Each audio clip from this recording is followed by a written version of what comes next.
Assalamualaikum warahmatullahi wabarakatuh. Terima kasih atas kesempatannya. Perkenalkan, nama saya Adeyola Saputri, NIM 2017-210-171.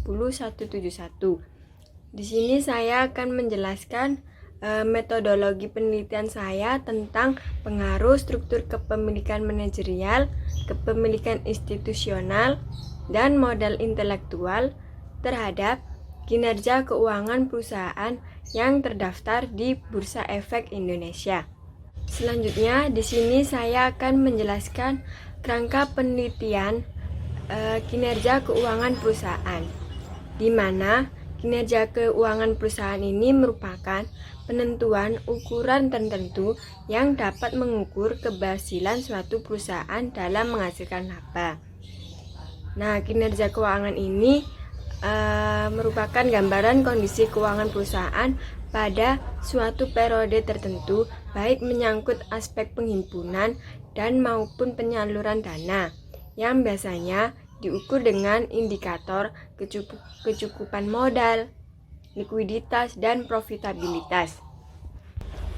Dalam rasio likuiditas, hal utama yang diukur adalah kemampuan perusahaan untuk melunasi kewajiban dalam jangka pendek tanpa ada tekanan yang berlebihan.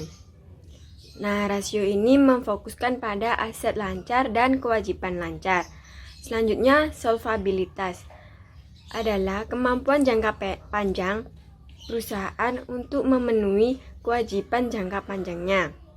Pengukuran solvabilitas ini dapat diukur dengan menggunakan leverage ratio.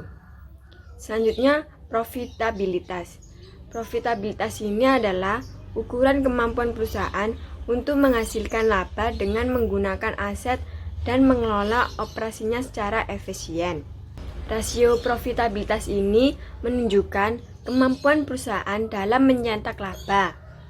Untuk para pemegang saham, rasio ini menunjukkan tingkat penghasilan mereka dalam berinvestasi. Nah, selanjutnya penilaian kinerja keuangan perusahaan ini dapat dilakukan dengan menggunakan rasio-rasio keuangan tersebut. Dengan adanya pengukuran rasio keuangan, kinerja keuangan ini untuk menghindari permasalahan dalam membandingkan perusahaan-perusahaan yang berbeda dari sisi ukuran. Selanjutnya, kepemilikan manajerial merupakan jumlah saham yang dimiliki oleh pihak manajemen atau manajer. Kepemilikan saham manajerial ini dapat membantu menyatukan kepentingan antara pemegang saham dengan manajer. Semakin meningkat proporsi kepemilikan saham manajerial, maka semakin baik kinerja perusahaan. Kepemilikan manajerial ini dapat diukur dengan proporsi saham yang dimiliki perusahaan pada akhir tahun dan dinyatakan dalam persentase. Nah, semakin besar proporsi kepemilikan manajemen dalam perusahaan, maka manajemen akan berusaha lebih giat untuk kepentingan pemegang saham yang notabene mereka sendiri. Selanjutnya, kepemilikan institusional adalah kepemilikan saham perusahaan yang dimiliki oleh institusi atau lembaga seperti perusahaan asuransi, bank, perusahaan investasi, dan kepemilikan institusi lainnya. Nah, pemegang saham institusional ini biasanya berbentuk entitas seperti perbankan, asuransi, dana pensiun, dan reksadana. Investor institusional ini memiliki kapabilitas untuk menganalisis laporan keuangan secara langsung dibandingkan dengan investor individual. Alasan pemilihan kepemilikan institusional ini sebagai proksi struktur kepemilikan, karena institusi ini memiliki sumber daya yang lebih besar dibandingkan dengan pemegang saham lainnya, sehingga dapat menguasai mayoritas saham. Selanjutnya, modal intelektual. Modal intelektual ini sebagai aset yang tidak berwujud yang merupakan sumber daya berisi tentang pengetahuan yang dapat mempengaruhi kinerja suatu perusahaan baik dalam pembuatan keputusan untuk saat ini maupun manfaat di masa depan. Modal intelektual dengan segala pengetahuan dan teknologi yang dikuasai, maka suatu perusahaan akan membuat perusahaan tersebut mampu mengantisipasi dan menghadapi segala bentuk ketidakpastian yang dapat mengancam eksistensinya. Maka kondisi tersebut dapat bermanfaat untuk meningkatkan nilai perusahaan melalui penciptaan laba, strategi, inovasi teknologi, loyalitas pelanggan, pengurangan biaya, dan peningkatan produktivitas, di mana modal intelektual ini terdiri dari 3 elemen utama. Yang pertama modal manusia, yang kedua modal organisasi, yang ketiga modal pelanggan. Di mana modal manusia ini merupakan tempat bersumbernya pengetahuan yang sangat berguna, keterampilan dan kompetensi dalam suatu organisasi atau perusahaan. Modal pelanggan ini mencerminkan kemampuan kolektif perusahaan untuk menghasilkan solusi terbaik berdasarkan pengetahuan yang dimiliki oleh orang yang ada dalam perusahaan tersebut. Selanjutnya, modal organisasi merupakan kemampuan organisasi atau perusahaan dalam memenuhi proses rutinitas perusahaan dan strukturnya yang mendukung usaha karyawan untuk menghasilkan kinerja intelektual yang optimal serta kinerja bisnis secara keseluruhan. Misal, sistem operasional perusahaan, proses manufacturing, budaya organisasi, filosofi manajemen, dan semua bentuk intelektual properti yang dimiliki perusahaan. Selanjutnya, modal pelanggan merupakan hubungan yang harmonis yang dimiliki oleh perusahaan dengan para mitranya, baik yang berasal dari para pemasok yang handal dan berkualitas, berasal dari pelanggan yang loyal dan merasa puas akan pelayanan perusahaan yang bersangkutan, berasal dari hubungan perusahaan dengan pemerintah maupun dengan masyarakat sekitar. Modal pelanggan ini dapat muncul dari berbagai bagian di luar lingkungan perusahaan yang dapat menambah nilai bagi perusahaan tersebut. Selanjutnya, hipotesis penelitian, di mana hasil penelitian yang terdahulu menunjukkan bahwa kepemilikan manajerial berpengaruh positif terhadap kinerja keuangan perusahaan. Hal ini disebabkan oleh tingkat risiko yang tinggi. Manajer mengalami kesulitan dalam memonitor kondisi eksternal sehingga manajer meningkatkan kepemilikan saham mereka untuk mengawasi kondisi internal tersebut. Selanjutnya, hasil penelitian yang terdahulu menunjukkan bahwa kepemilikan institusional terhadap kinerja keuangan dapat berpengaruh negatif. Hal ini dapat dimungkinkan karena keberadaan kepemilikan institusional yang besar dalam sebuah perusahaan membuat intervensi terhadap kinerja manajemen menjadi besar, sehingga membuat manajemen merasa terikat dan ruang gerak pengelolaan menjadi terbatas. Selanjutnya, hasil penelitian terdahulu menunjukkan bahwa modal intelektual berpengaruh positif terhadap kinerja keuangan perusahaan. Hal ini dijelaskan bahwa beberapa modal intelektual yang telah dikeluarkan oleh perusahaan telah secara langsung mempengaruhi upaya perusahaan mendapatkan kinerja keuangan yang lebih baik.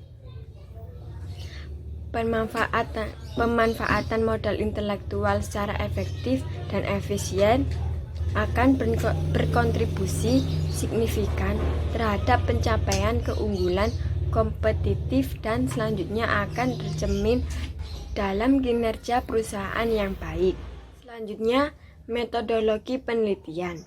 Dalam penelitian ini menggunakan sampel perusahaan perbankan yang terdaftar di Bursa Efek Indonesia dan data yang digunakan adalah data sekunder yang diperoleh melalui laporan keuangan tahunan secara berturut pada periode 2013 sampai 2018 dengan kriteria yang disebutkan sebelumnya.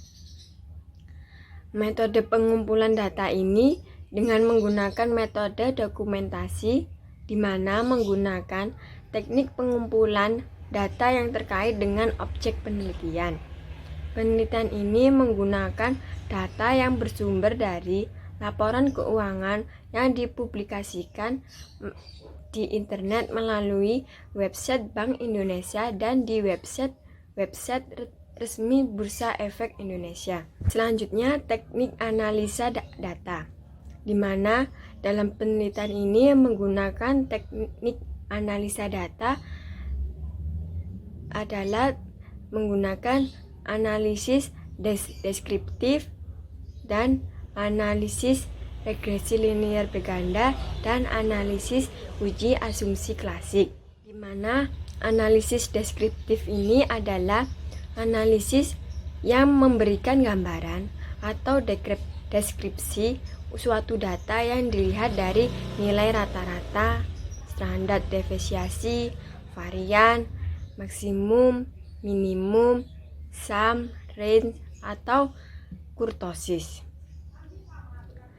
Analisis deskriptif ini digunakan untuk memperoleh gambaran secara umum variabel pengamatan, yaitu struktur kepemilikan manajerial, kepemilikan institusional, dan modal intelektual. Selanjutnya, analisis regresi linear berganda, di mana metode ini digunakan untuk mengetahui pengaruh variabel bebas yang disimbolkan dengan X1, X2, dan X3 terhadap variabel terikat yang disimbolkan dengan Y, dengan persamaan sebagai contoh Y dilambangkan sebagai return on equity, di mana return on equity ini kinerja keuangan perusahaan. Kemudian BO merupakan konstanta, plus B1 kepemilikan manajerial, plus B2 kepemilikan institusional, plus B3 modal intelektual, plus E, di mana E merupakan variabel pengganggu. Selanjutnya ada beberapa metode dalam analisis regresi linear berganda. Yang pertama, menentukan uji simultan atau uji F.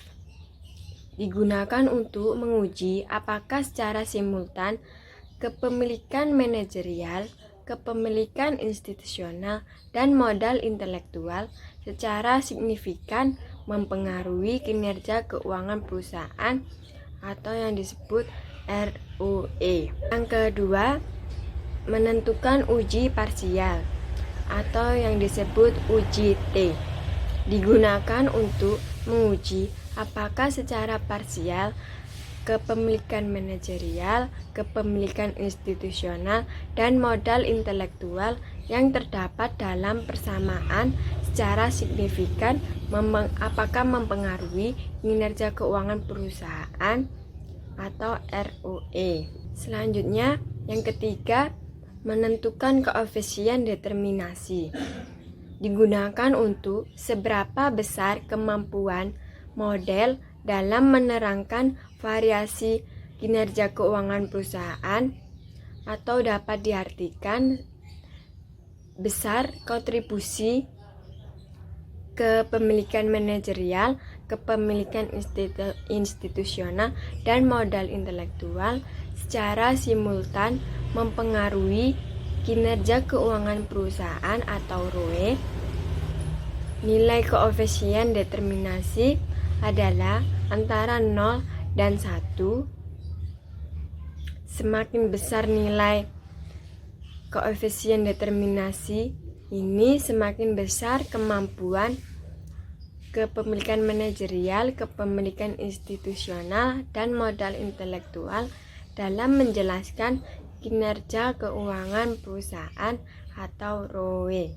Selanjutnya, untuk menguji kelayakan model regresi yang digunakan adalah menentukan uji asumsi klasik terlebih dahulu. Nah, uji asumsi klasik ini terdiri dari uji normalitas, uji autokorelasi, uji heteroskedastisitas, dan uji multikolinearitas.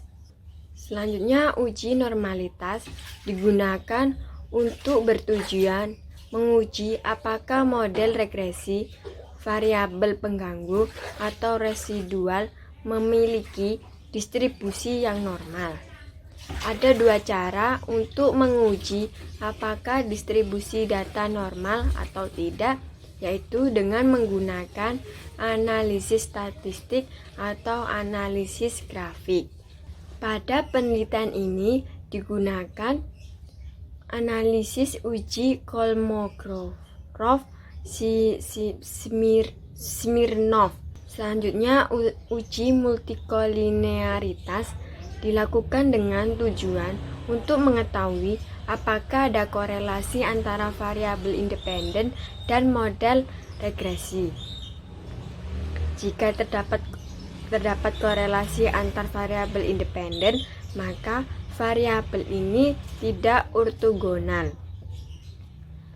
Variabel ortogonal ini adalah variabel independen yang nilai korelasi antar sesama variabel independen sama dengan 0.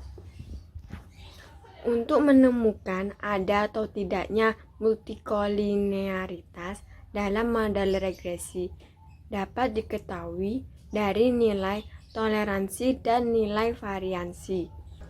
Selanjutnya, uji autokorelasi bertujuan untuk menguji apakah dalam model regresi linear ada korelasi antara kesalahan pengganggu pada periode sebelumnya. Dalam penelitian ini digunakan uji Durbin-Watson untuk melihat adanya masalah autokorelasi atau tidak dalam model regresi yang dipakai. Dengan uji Durbin-Watson ini, maka dapat membandingkan nilai Durbin-Watson itu dengan nilai Durbin-Watson tabel, yaitu batas atas dan batas bawah.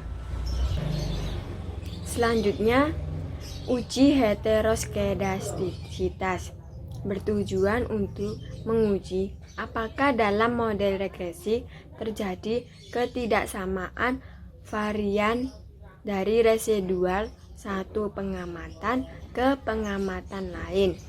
Jika varian dari residual satu pengamatan ke pengamatan yang lain tetap, maka disebut homoskedastisitas, dan jika berbeda akan disebut heteroskedastisitas. Baik, sekian presentasi metodologi penelitian saya. Wassalamualaikum warahmatullahi wabarakatuh.